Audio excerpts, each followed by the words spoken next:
Merci, merci cher modérateur, merci chers amis. Alors jusqu'ici, donc tous les orateurs qui vous ont parlé aujourd'hui vous ont présenté des choses complexes, des approches multiparamétriques, de l'imagerie multimodalité. Nous allons revenir aux choses simples, basiques, faciles, accessibles à tous et qui sont utiles pour les prises de décision en urgence. Et donc on m'a demandé aujourd'hui de parler de l'éco-focus.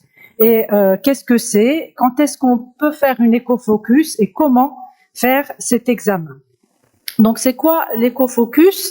L'éco-focus, c'est un examen qu'on fait au lit du patient dans des situations urgentes.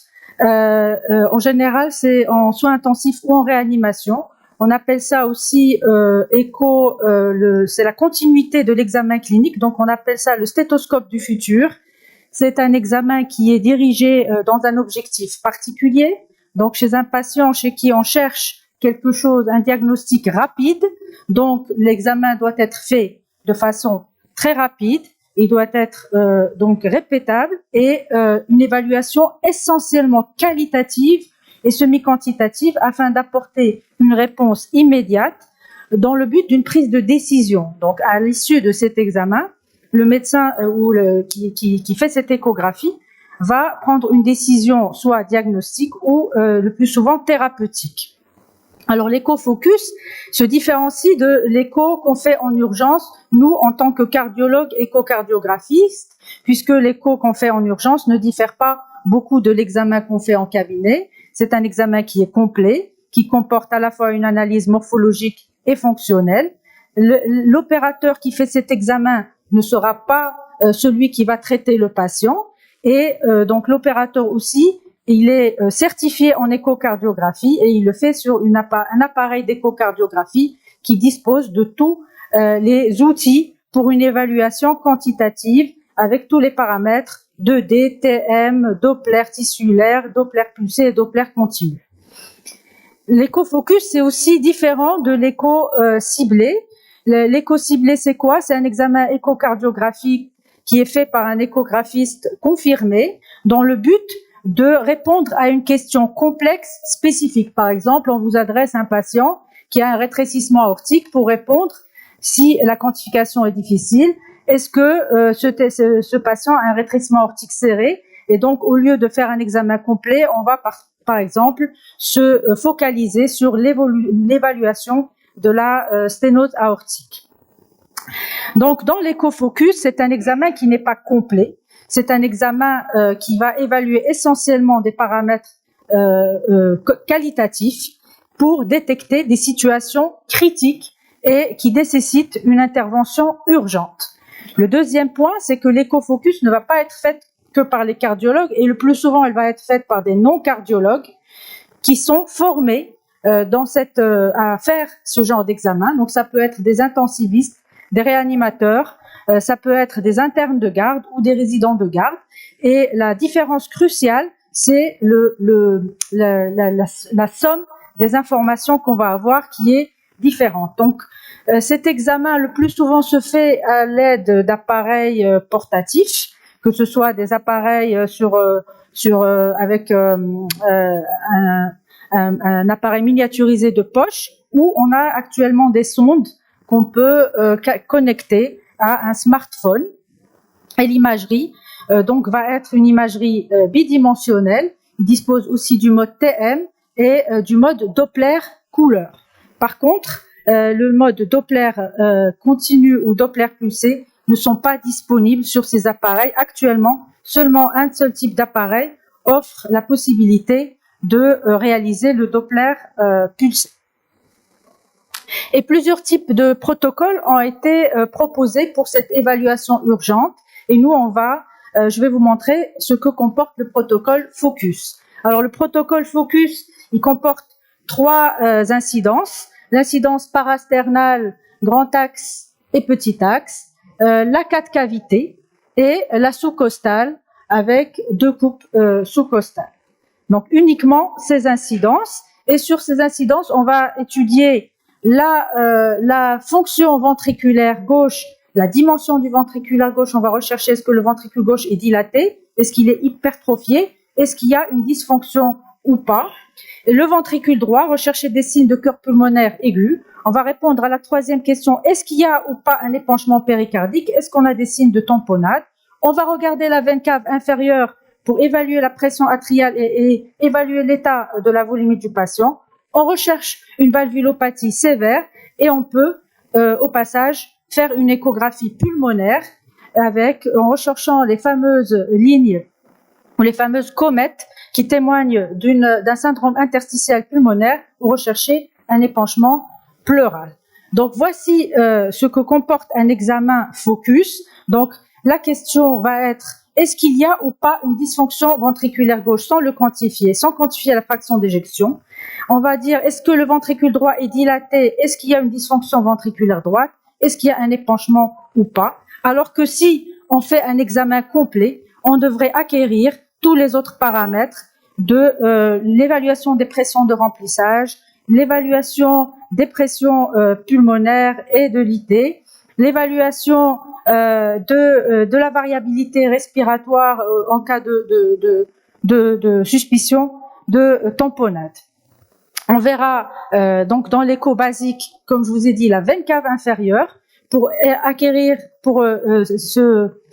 avoir des informations sur la situation volémique du patient, sachant que la variabilité respiratoire ne sera pas utilisable si le patient il est intubé ventilé. Et puis on cherchera l'existence ou pas d'une valvulopathie sévère. Mais là encore, on n'aura pas accès aux paramètres avancés, à savoir la mesure du débit cardiaque avec l'ITV sous-aortique. On n'aura pas accès aux autres paramètres Doppler quantitatifs d'évaluation de sévérité de la valvulopathie. Et puis, l'échographie pulmonaire, qui est un temps important de cet examen échofocus, puisqu'on va rechercher des signes de surcharge et de syndrome interstitiel pulmonaire. Donc, l'image pulmonaire normale, elle est telle qu'elle se présente ici. Nous avons ici la ligne pleurale, et puis nous avons les lignes A qui sont perpendiculaires à cette ligne pleurale. Et en cas de syndrome interstitiel, on aura ces fameuses lignes qui sont perpendiculaires au lieu d'être parallèles. Ça, c'est les lignes B, qu'on appelle les comètes, qui témoignent d'un syndrome interstitiel qui, lorsqu'il est diffus et bilatéral, oriente vers un œdème aigu pulmonaire. Alors, quelle est la pertinence des paramètres étudiés en échofocus par rapport à une échocardiographie complète avec des appareils totalement équipés? Alors, si on compare les données de l'échofocus avec les données d'une échocardiographie complète, et plusieurs études l'ont fait, on trouve quand même que sur un grand nombre de paramètres, comme la fonction systolique ventriculaire gauche, l'hypertrophie, la recherche d'un épanchement péricardique ou la recherche d'une valvulopathie sévère, on a une sensibilité et une spécificité qui sont relativement bonnes, qui vont dans le sens de la pertinence de cet examen quand on est dans une situation d'urgence. Par contre, on a certaines insuffisances dans l'évaluation de la dilatation du ventricule gauche, puisqu'on a affaire à des appareils de petite taille avec une résolution qui est faible. Donc l'appréciation des diamètres et des volumes peut être difficile. Et puis la fonction ventriculaire droite qui est aussi difficile à apprécier et variable selon les études. Maintenant, quand est-ce qu'on va demander cet examen? Et là, je vais tout de suite vous montrer quelques exemples de la pratique courante. Donc, on a un premier patient qui a un méo du poumon qui est sous chimiothérapie. Il arrive aux urgences dans un état de choc avec une tension basse, une fréquence cardiaque très élevée. Il a des signes droits, il est tachycarde avec un microvoltage à l'ECG, donc il est vu par l'urgentiste. Il a un appareil donc qui lui permet de faire un examen rapide et on a donc un épanchement péricardique de très grande abondance avec ici, regardez, un signe de collapsus du ventricule droit, collapsus de l'oreillette droite, une dilatation de la veine cave inférieure. Donc on n'a pas besoin d'attendre le cardiologue pour poser le diagnostic d'une tamponnade et le patient est adressé tout de suite pour un drainage péricardique.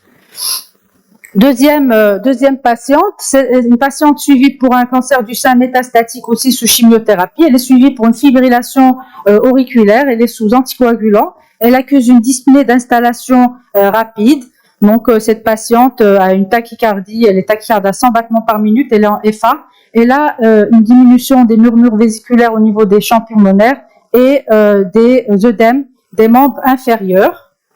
Donc, à cet examen, la première question, est-ce qu'on a une dysfonction ventriculaire gauche? Non, on n'a pas de dysfonction ventriculaire gauche. Est-ce qu'on a des signes de cœur pulmonaire aigu? Non, on n'a pas de signes de cœur pulmonaire aigu.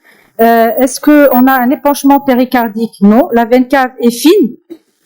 Au passage, cette dame a des métastases au niveau hépatique. Et donc, on peut, sur cet examen, quasiment, avec un haut degré de sécurité, quasiment éliminer une origine cardiaque à sa dyspnée. Et on fait l'échographie pulmonaire, on voit des épanchements pleuraux bilatéraux. Et cette dame, en fait, elle avait une hypoprotidémie sévère, une hypoalbuminémie, qui a engendré donc ce tableau de œdémateux ascitique avec des épanchements pleuraux. Elle a été prise en charge par les réanimateurs et donc elle sort, on va dire, du circuit cardiologique. Alors, troisième patient, donc c'est un patient qui est fumeur, il est hypertendu, il a une dyspnée des œdèmes inférieurs, on a des murmures vésiculaires, on a des râles crépitants, on a un assourdissement des bruits du cœur, une tachycardie sinusale, un bloc de branche gauche, on fait un flash écho, un écho-focus, dysfonction ventriculaire gauche sévère, on n'a pas besoin de quantifier la fraction d'éjection, mais on le voit d'emblée sur les images. On a la veine cave qui est dilatée, les images d'œdème pulmonaire avec les lignes P au niveau des deux champs pulmonaires. Donc, on est devant une insuffisance cardiaque à fraction d'éjection réduite avec un OAP d'origine cardiogénique. Le patient est pris en charge par le réanimateur, il est mis sous drogue inotropositive et plus tard sous traitement diurétique sans tarder. Quatrième cas clinique, c'est un patient qui a 68 ans, il est hypertendu, il est sous bithérapie et il revient d'un long voyage des États-Unis, il accuse une dyspnée aiguë avec une tachycardie, donc il a une tachycardie sinusale à l'ECG. Est-ce que ce patient a fait une embolie pulmonaire? Là, c'est la première question qu'on se pose. On a demandé des dédimères qui sont à 4000, des troponines qui sont à 3 fois la normale. Et le patient a une insuffisance rénale avec une clairance à 45. Donc, on se dit, est-ce qu'on doit faire ou pas un angioscanner? Et donc, son échofocus montre une dilatation du ventricule droit, un septum paradoxal. On a une hypokinésie du ventricule droit, une veine cave qui est dilatée. Donc, on a des signes de cœur pulmonaire aigu. On fait une écho des membres inférieurs qui montre thrombus au niveau de la veine, des veines profondes du membre inférieur. Donc, on conclut à une embolie pulmonaire et on met le patient sous anticoagulant plus réhydratation. Il normalise sa fonction rénale. Plus tard, on a réalisé un angioscanner qui a confirmé l'embolie pulmonaire bilatérale. Donc, les présentations cliniques dans lesquelles on peut demander un examen focus en urgence sont donc un patient qu'on reçoit pour une dyspnée, une insuffisance cardiaque aiguë, un état de choc reçu aux urgences pour déterminer l'origine du choc, un arrêt cardiaque, donc rechercher soit une tamponnade ou une fois le patient ressuscité, évaluer la fonction cardiaque, un traumatisme thoracique, une douleur thoracique aiguë pour déterminer rapidement son origine et bien adresser le patient vers l'exploration qui convient, une évaluation périopératoire, soit préopératoire, soit post-opératoire si le patient présente des signes de complications et d'autres situations comme le suivi, mais aussi pendant la période Covid, cet examen a été très utilisé puisqu'on utilise des appareils de petite taille, très faciles à désinfecter. Le temps du contact du médecin avec le patient, il est court pendant l'examen et puis on peut rapidement détecter s'il y a ou pas une complication cardiaque et on peut faire une écho pulmonaire et rechercher des signes de SDRA au niveau pulmonaire. Les limites de cet examen, c'est la faible résolution des appareils. On est limité à une imagerie bidimensionnelle, il n'y a pas de Doppler. On peut bien sûr se tromper dans le diagnostic soit si on n'est pas assez entraîné, ou parfois on a des éléments qui manquent au diagnostic. Donc, il ne faut pas hésiter à demander un complément d'exploration, même si on est devant un examen normal, si on a un doute on est passé à côté. C'est un examen qui n'est pas remboursé, il n'est pas coté, et il faut toujours enregistrer les images et les revoir avec le senior pour s'assurer d'une erreur d'interprétation. Et il faut toujours donc la règle de ABCD dans l'échographie d'urgence, c'est donc toujours awareness, donc faire attention à ne pas passer à côté de quelque chose, être suspicieux, ne pas croire toujours à ce que l'on voit, toujours confirmer avec les autres personnes, et toujours enregistrer les examens et les revoir avec les seniors.